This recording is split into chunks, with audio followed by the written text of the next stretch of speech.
Bonjour à toutes et à tous et bienvenue dans cette vidéo consacrée au multivers d'Invincible. Nous y aborderons les différents événements et crossovers liés à l'arrivée de celui qui est reconnu comme étant la deuxième plus grande menace de cet univers, que vous avez d'ailleurs pu découvrir dans la première partie de la saison 2, le dénommé Angstrom Levy. Et oui, son histoire n'aura également plus aucun secret pour vous à la fin de cette vidéo. Et sur ces belles paroles, je vous invite à vous installer confortablement, à vous abonner et activer la cloche si ça n'est pas déjà fait. Moi c'est Petit Thanos et je vous souhaite une bonne écoute.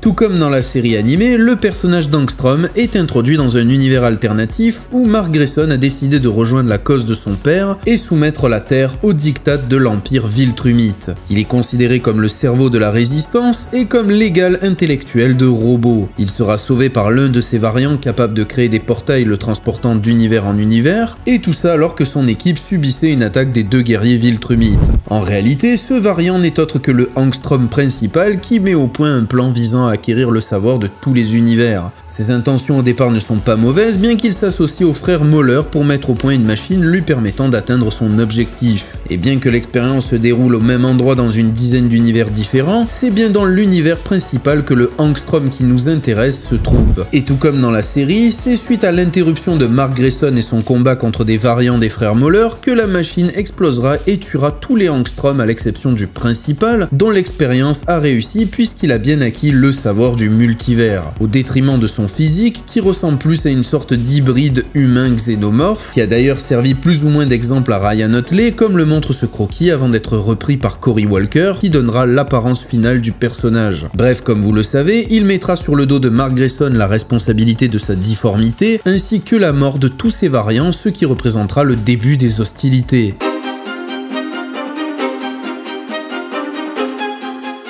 Alors qu'il était en compagnie de sa copine Amber et de son ami et allié Atom Eve, Mark Grayson reçut un appel de détresse de sa mère Debbie, tenue en otage par Angstrom. C'est en souhaitant sauver sa mère au plus vite que le jeune Viltrumite foncera tête la première sur son adversaire, qui se protégera avec des portails transportant Mark dans d'autres dimensions, en commençant par une Terre où les dinosaures sont encore les maîtres. Mark sortira assez vite de cette dimension pour retrouver Angstrom qui ne lui laissera pas le temps de s'exprimer et qui le renverra sur une Terre où il percutera le dos d'un homme muni de 4 tentacules artificiels. On peut également observer sur le dessin la main et le pied d'un personnage bien connu des fans de Marvel puisqu'il s'agit de Spider-Man. Et je pense que vous l'aurez compris, le personnage que vient juste de percuter Mark n'est autre que le docteur Otto Octavius. Pour suivre la suite de cette histoire, il faudra d'ailleurs se procurer le numéro 14 de Marvel Team Up intitulé Spider-Man rencontre Invincible. Dans cette histoire, il fera la rencontre de quelques membres du Marvel Comics Universe comme Captain America, Wolverine ou Iron Man, mais se consacrera surtout à sa courte aventure qu'il mènera aux côtés de l'homme araignée, avec qui il partagera son identité secrète et où il apprendra celle de Peter Parker.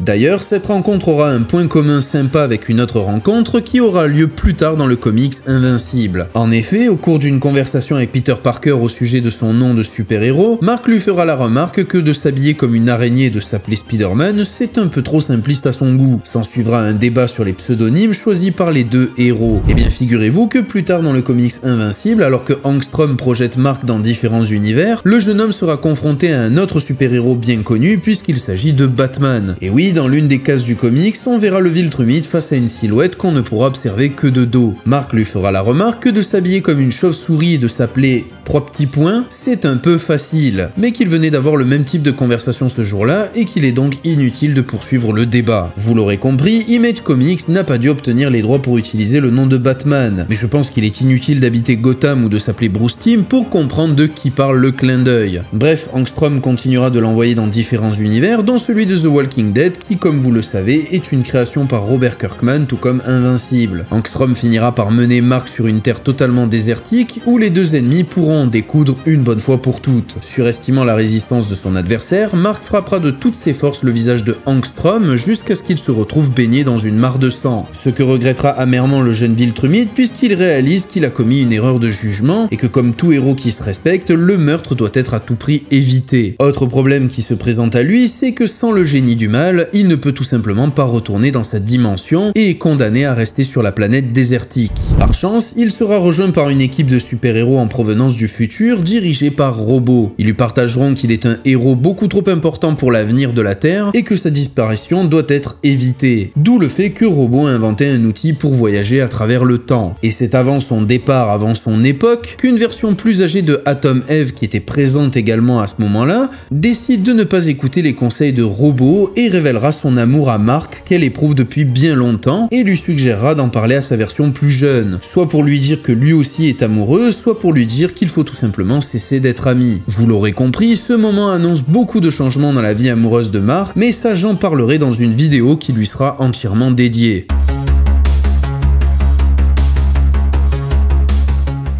Plus tard dans le comics, on retrouve le corps broyé de Angstrom Levy sur la Terre désertique. Pas encore totalement mort, il sera récupéré par des scientifiques qui se sont alliés à sa cause. Ils l'aideront à se rétablir, à commencer par réparer son visage qui était de base irréparable, mais reconnaissons que c'est tout de même pas mal. Non.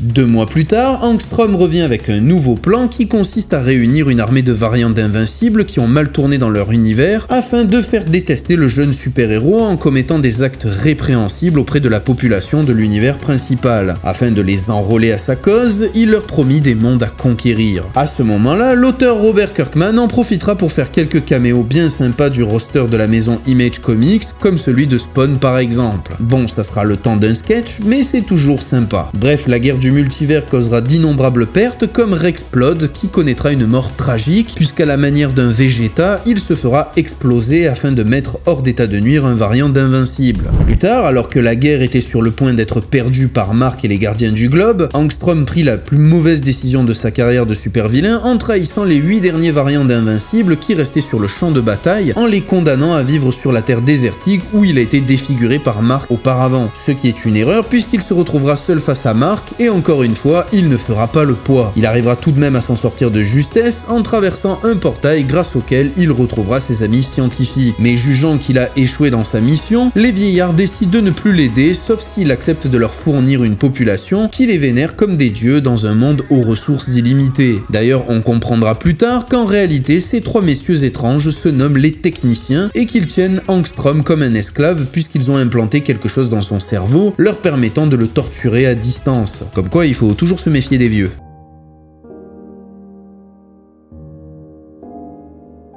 Alors qu'il venait d'être libéré par les techniciens, Angstrom décide de s'en prendre à Atom Eve qui porte le premier enfant de Mark Grayson à ce moment de l'histoire. Mark qui retombe dans le même piège que d'habitude à se jeter tête la première sur son adversaire. Il se retrouve dans la dimension où ces 8 variants maléfiques ont été condamnés par Angstrom. 8 variants réduits à un seul qui est devenu par manque de nourriture un cannibale barbu et sale. Il proposera gentiment à Mark de participer au festin composé des cadavres des autres variants. Mais déçu par son refus, il décide d'engager le combat en espérant rajouter un invincible au menu. Mais par chance, un autre survivant se joindra aux hostilités, un Mark Grayson à la coupe punk et au costume bleu soucieux de finir dans l'estomac d'un cannibale. Il aidera le bon Mark en tuant l'ennemi à coups de poing. Les deux retourneront sur la terre principale afin d'affronter Angstrom qui venait d'avoir une conversation avec Atom Eve, lui faisant réaliser qu'il ne pouvait pas consacrer le reste de sa vie à vouloir punir Mark pour un acte qu'il n'a pas commis. Angstrom finira par s'excuser auprès de Mark en prétextant que tout le savoir acquis a dû lui faire péter un câble. Et c'est au moment où il décide de passer du bon côté qu'il se fera capturer par le invincible à la coupe punk qui le conduira dans son univers prétextant que chez lui, ils savent quoi faire de ce genre d'individu.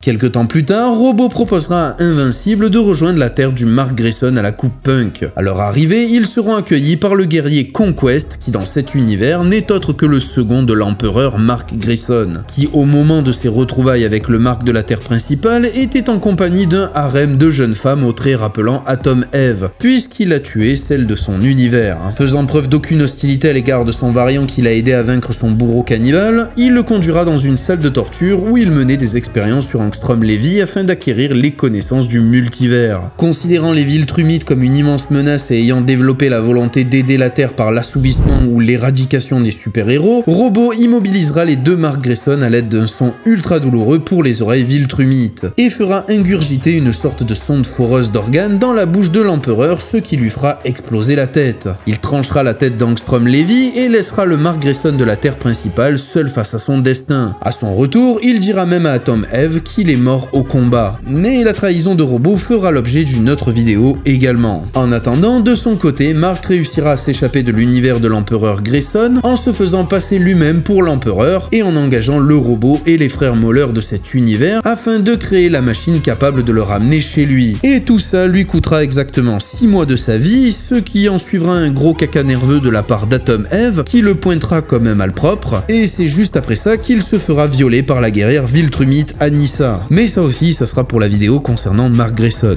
Et voilà, c'est tout pour cette vidéo qui concerne le multivers, j'espère avoir été clair et que ça n'a pas été trop long. En attendant, je vous invite à vous abonner, laissez le petit pouce bleu, activez la cloche, c'était Petit Thanos, je vous fais des bisous. Peace.